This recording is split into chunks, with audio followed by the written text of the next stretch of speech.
ವಕೀಲರ ಸಂಘ ರಿಜಿಸ್ಟರ್ಡ್ ಬಂಟ್ವಾಳ ಮತ್ತು ಕ್ಲೂಬ್ ಫಾರ್ ಎವಿಡೆನ್ಸ್ ಫೌಂಡೇಶನ್ ಇದರ ಜಂಟಿ ಆಶ್ರಯದಲ್ಲಿ ವಕೀಲರ ಸಂಘ ರಿಜಿಸ್ಟರ್ಡ್ ಬಂಟ್ವಾಳದಲ್ಲಿ ನವೆಂಬರ್ 15ರಂದು ವಿಧಿವಿಜ್ಞಾನ ಜಾಗೃತಿ ಕಾರ್ಯಾಗಾರ ನಡೆಯಿತು. ಹಿರಿಯ ಸಿವಿಲ್ ನ್ಯಾಯಾಧೀಶೆ ಭಾಗ್ಯಮ್ಮ ದೀಪ ಪ್ರಜ್ವಲನೆಯ ಮೂಲಕ ಕಾರ್ಯಕ್ರಮವನ್ನು ಉದ್ಘಾಟಿಸಿ ಮಾತನಾಡಿದರು. ಫಾರೆನ್ಸಿಕ್ ಸೈನ್ಸ್ ಈ ಬಗ್ಗೆ ಎಲ್ಲಿಯೂ ಸಹ ತೆಗೆದುಕೊಂಡಿದ್ದಂತೆ ಈ ಒಂದು ಎಫರ್ಟನ್ನು ಹಾಕಿದಂಥ ಈ ಒಂದು 10 ವರ್ಷ ಸರ್ವಿಸಲ್ಲಿ ನೋಡಲಿಲ್ಲ. ಆದರೆ ಈ ಒಂದು ಯೋಜನೆಯನ್ನು ಅಂದರೆ ಈ ಒಂದು ಆರ್ಗನೈಸ್ ಮಾಡಿದ್ದಾರೆ. ಆ ಪ್ರೋಗ್ರಾಮ್ನ ಎಲ್ಲ ಒಂದು ಅನುಕೂಲವನ್ನು ಯುವ ವಕೀಲರು ಹೆಚ್ಚಾಗಿ ತೆಗೆದುಕೊಳ್ಬೇಕಾಗಿ ವಿನಂತಿ. ಅದಕ್ಕಾಗಿ ಕೇಸ್ಗಳನ್ನೆಲ್ಲ ಅರ್ಜಾನ್ ಮಾಡಿದ್ದೀವಿ. ನಿಮಗಾಗಿ ಈ ಒಂದು ಸೆಷನ್ನನ್ನು ಪೂರ ಬಿಟ್ಕೊಟ್ಟಿದ್ದೀವಿ. ಆದರೂ ಸಹ ಖಾಲಿ ಚೇರ್ಗಳಿರೋದು ವಿಷಾದಕರವೇ. ಎಲ್ಲರೂ ಅದನ್ನು ಉಪಯೋಗಿಸ್ಕೊಳ್ಳಿ. ಒಂದು ಫಾರೆನ್ಸಿಕ್ ಸೈನ್ಸ್ ಅನ್ನೋದು ಭಾಳ ಅಗಾಧವಾದಂಥ ವಿಚಾರ. ಅದರಲ್ಲಿ ಎಲ್ಲರೂ ಪರಿಣಿತರಿರೋದಿಲ್ಲ. ವಕೀಲರು ನಾವು ಎವಿಡೆನ್ಸ್ ಆಕ್ಟ್ ಓದಿರ್ಬೋದು, LLB ಕ್ಲಾಸಲ್ಲಾಗಿ ಅಂದರೆ ಪ್ರಾಕ್ಟೀಸಲ್ಲಾಗಲಿ ನೋಡಿರ್ಬೋದು. ಆದರೆ ಓದೋದ್ರಲ್ಲೇ ಇರುವಂತಹ ಅಧ್ಯಯನವೇ ಬೇರೆ, ಅದನ್ನು ಪ್ರಾಕ್ಟೀಸಲ್ಲಿ ತಿಳ್ಕೊಳ್ಳೋದು ವಿಚಾರನೇ ಬೇರೆ. ಅಗಾಧವಾಗಿರುತ್ತೆ ಎವಿಡೆನ್ಸ್ ಆ್ಯಕ್ಟ್ ಅನ್ನೋದು. ಅದರಲ್ಲಿ ಒಂದು ಫಾರೆನ್ಸಿಕ್ ಸೈನ್ಸ್ ಅನ್ನೋದು ಸೈನ್ಸ್ ಮಾತ್ರವಲ್ಲ, ಅದು ಆರ್ಟ್ಸ್ ಮತ್ತು ಕಾಮರ್ಸ್ ಸಹ ಇನ್ಕ್ಲೂಡ್ ಆಗಿದೆ ಅಂತೇಳಿ ಕೇಳ್ಪಟ್ಟಿದ್ದೀನಿ. ಆ ಒಂದು ವಿಚಾರವನ್ನು ವಿಶದವಾಗಿ ತಿಳಿಸ್ಕೊಳ್ಳಲಿಕ್ಕೆ ನಿಮಗೆ ಇಲ್ಲಿ ನೆರೆದಿದ್ದಾರೆ. ಅವರಿಗೆ ಒಂದು ಈ ವೇದಿಕೆಯನ್ನು ಕೊಟ್ಟು ಅದರ ಫಲವನ್ನು ನಾವು ಸಹ ಪಡ್ಕೊಳ್ಳೋಣ ಅಂತ ಹೇಳ್ತಾ ನನ್ನೊಂದೆರಡು ಮಾತಿಗೆ ವಿರಾಮ ಹೇಳ್ತೇನೆ. ಜೈ ಹಿಂದ್. ಸಂಪನ್ಮೂಲ ವ್ಯಕ್ತಿಯಾಗಿ ಆಗಮಿಸಿದ್ದ ಕ್ಲೂಬ್ ಫಾರ್ ಫೌಂಡೇಶನ್ನ ನಿರ್ದೇಶಕ ಪನೀಂದರ್ BN ರವರು ವಕೀಲರಿಗೆ ವಿಧಿವಿಜ್ಞಾನದ ಜಾಗೃತಿಯ ಅಗತ್ಯತೆ ಬಗ್ಗೆ ವಿವರವಾಗಿ ಮಾಹಿತಿ ನೀಡಿದರು. ಎಸ್ಪೆಷಲಿ ರಿಚರ್ಡ್ ಸರ್ ಏನೋ ಇದನ್ನ ಇನಿಷಿಯೇಟ್ ತೊಗೊಂಡು ಮಾಡ್ತಿದ್ದಾರೆ. So first of all I appreciate the initiative. ಈ ಒಂದು ಟೈಮ್ ನಾವೇನು ಸ್ಪೆಂಡ್ ಮಾಡ್ತಿದ್ದೀವಿ ಸ್ಪೆಸಿಫಿಕಲಿ ಫೋರೆನ್ಸಿಕ್ ಸೈನ್ಸ್ ಬಗ್ಗೆ ಅಂತ ಒಂದು ಪೀಠಿಕೆಯನ್ನು ಸಾಹೇಬರು ಹಾಕಿದ್ದಾರೆ. ಸರ್ ಕೂಡ ಒಂದು ಎಸ್ಟಾಬ್ಲಿಷ್ ಮಾಡಿದ್ದಾರೆ. ಬಹುಶಃ ನನಗೆ ಒಂದು 60 ನಿಮಿಷಗಳ ಕಾಲ ಈ ಹಂತದಲ್ಲಿ ಟೈಮ್ ಇದೆ ನನಗೆ. ಬೈ 5 o'clock ನಾನು 5 ಗಂಟೆ ತನಕ ನಾನು ಮಾತಾಡ್ತೀನಿ.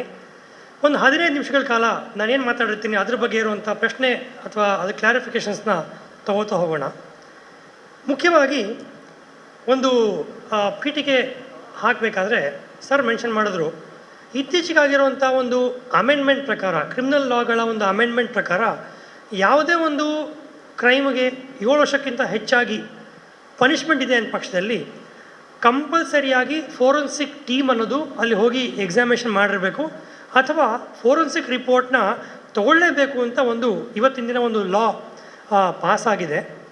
ಅದು ನಮ್ಮ ಒಂದು ದಿನನಿತ್ಯದ ಪ್ರಾಕ್ಟೀಸ್ಗೆ ಹೇಗೆ ಅನುಗುಣ ಆಗುತ್ತೆ, ಅಥವಾ ಈ ಫೋರೆನ್ಸಿಕ್ ಇನ್ವಾಲ್ವ್ಮೆಂಟು ಕೇವಲ ಕ್ರಿಮಿನಲ್ ಕೇಸಿಗೆ ಮಾತ್ರ ಸೀಮಿತನಾ, ಅಥವಾ ತುಂಬ ಜನ ನಾವು ಸಿವಿಲ್ ಪ್ರಾಕ್ಟೀಸ್ ಮಾಡ್ತಿದ್ದೀವಿ, how does any change in the law ನಮ್ಮ ಇವಾಗಿನ ಒಂದು ಪ್ರಾಕ್ಟೀಸ್ಗೆ ವ್ಯತ್ಯಾಸ ಆಗುತ್ತೆ ಅಂತ ಬಹುಶಃ ತುಂಬ ಜನ ಯೋಚನೆ ಮಾಡ್ತಿರಬಹುದು. Before I answer this question, madam ಒಂದು ಸೂಕ್ಷ್ಮ ಕೊಟ್ಟರು. ಇವಾಗ ಫೋರೆನ್ಸಿಕ್ಸ್ ಅಂತ ಹೇಳಿದ್ರೆ ಬರೀ ಸೈನ್ಸ್ ಮಾತ್ರನೇ ಅಲ್ಲ, ಇತ್ತೀಚೆಗೆ ನಾವು ಆರ್ಟ್ಸ್ ಬಗ್ಗೆ ನೋಡ್ತಾ ಇದ್ದೀವಿ, ಕಾಮರ್ಸ್ ಬಗ್ಗೆ ನೋಡ್ತಾ ಇದ್ದೀವಿ ಅಂತ ಹೇಳ್ಬಿಟ್ಟು.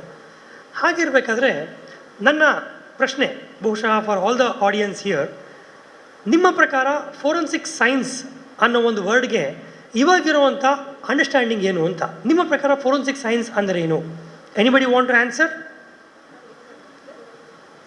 You can answer. ಓಕೆ, ಅದರಲ್ಲಿ ಏನೋ ಕರೆಕ್ಷನ್ಸ್ ಇತ್ತು ಅಂತ ಕೇಳಿದ್ರೆ I definitely help you to understand that.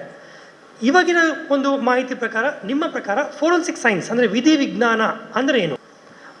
It is that branch of science which helps the legal investigation ಅಂತ ಹೇಳ್ತೀವಿ. ಅಂದರೆ ಯಾವ ಒಂದು ವಿಜ್ಞಾನ ನಮ್ಮ ನ್ಯಾಯಾಲಯಗಳ ಒಂದು ಅಡ್ಜುಡಿಕೇಷನ್ಗೋಸ್ಕರ ಅಳವಡಿಸ್ತಾರೋ ಅದನ್ನು ವಿಧಿ ವಿಜ್ಞಾನ ಅಂತ ಕರಿತೀವಿ ಅಂತ literal understanding of the term. ಮಾಹಿತಿಗಳಿಗೆ ಸರ್, ಈಗಾಗಲೇ ನಮಗೆ ಏನು ಅಂತ ಹೇಳಿದರೆ ಈ ವಿಧಿವಿಜ್ಞಾನದ ಬಗ್ಗೆ ಯಾವಾಗ ದರ್ಶನ್ ಪ್ರಕರಣ ಶುರುವಾಯಿತು ಸರ್, ಎಲ್ಲರೂ ಎಕ್ಸ್ಪರ್ಟ್ ಆಗಿದ್ದಾರೆ ಸರ್. ಅಲ್ಲಿ ಆ ಬ್ಲಡ್ ಸಿಕ್ಕಿದೆ, ಈ ಬ್ಲಡ್ ಸಿಕ್ಕಿದೆ ಸರ್. ಹಾಗಾಗಿ ಎಲ್ಲರೂ ನಮ್ಮ ಪಬ್ಲಿಕ್, ಜನರಲ್ ಪಬ್ಲಿಕ್ ಏನಾಗಿದ್ದಾರೆ ಸರ್, ಇಲ್ಲ ಅವಳದಿದೆ ಇವಳದಿದೆ ಅದಿದೆ ಅಂಥೇಳಿ ಜನರಿಗೆ ವಿಧಿವಿಜ್ಞಾನದ ಬಗ್ಗೆ ಒಂದು ಸ್ವಲ್ಪ ಮಾಹಿತಿ ನಾವು ಇವತ್ತು ಇಲ್ಲಿ ಇಟ್ಕೊಂಡಿದ್ದೇವೆ. ಆದರೆ ಜನರಲ್ ಪಬ್ಲಿಕ್ಕಿಗೆ ದರ್ಶನ್ ಪ್ರಕರಣ ಆದಮೇಲೆ ಮತ್ತು ಇನ್ನೊಂದು ಸರ್ ಆಯಿತು ಅದೇ ಕರಿಮಣಿ ಮಾಲೀಕ ನೆನಲ್ಲ ಅಂತ ಹೇಳಿ ಮೊನ್ನೊಬ್ಳು ಕೊಂದಲ್ಲ ಸರ್, ಅದರಲ್ಲಿ ಕೂಡ ಇಲ್ಲ ಸರ್ ಆ ಸೈನೈಡ್ ಇತ್ತು, ಇದು ಹಾಕಿದ್ರು ಅದು ಹಾಕಿದ್ರು, ಎಲ್ಲರೂ ಎಕ್ಸ್ಪರ್ಟ್ ಆಗಿದ್ದಾರೆ ಸರ್ ಈಗ. ಹಾಗೆ ಎಲ್ಲ ಪ್ರಕರಣಗಳಲ್ಲೂ ಬಂದಾಗ ಸರ್ ಈಗ ಸ್ವಲ್ಪ ಹಗಲೊತ್ತಲ್ಲಿ ಟಾರ್ಚ್ ಹಾಕೋದು ಅಂತ ಹೇಳ್ತಾರೆ ಸರ್, ಆ ರೀತಿಯಾಗಿ ವಿಧಿವಿಜ್ಞಾನಕ್ಕೆ ಒಂದು ಈಗ ಮಹತ್ವ ಬಂದಿದೆ ಸರ್. ನಮಗೆ ನಿಜವಾಗ್ಲೂ ನಾವೆಲ್ಲ ಕಾನೂನು ವಿದ್ಯಾರ್ಥಿಗಳು. ಬಹುಶಃ ನಾನು ವಿದ್ಯಾರ್ಥಿಗಳಲ್ಲಿ ತುಂಬ ಅತಿ ಚಿಕ್ಕದಾದ ವಿದ್ಯಾರ್ಥಿ ಈ ಸಬ್ಜೆಕ್ಟಲ್ಲಿ. ಹಾಗಾಗಿ ನಾನು ನಿಮ್ಮಿಂದ ಮತ್ತು ಈ ರೀತಿಯ ಸಂಪನ್ಮೂಲ ವ್ಯಕ್ತಿಗಳಿಂದ ಕಲ್ತ್ಕೊಳ್ಳೋಕ್ಕೆ ತುಂಬ ಆತರನಾಗಿರ್ತೀನಿ ಮತ್ತು ಕಾತರನಾಗಿರ್ತೀನಿ. ಇಂಥ ಫಂಕ್ಷನ್ಗಳಲ್ಲಿ ಈ ಥರ ಕಾರ್ಯಾಗಾರನ ಹಮ್ಮಿಕೊಂಡಾಗ ನಮ್ಮನ್ನು ಕರೀರಿ, ನಾವು ಕೂಡ ಭಾಗವಹಿಸ್ತೀವಿ.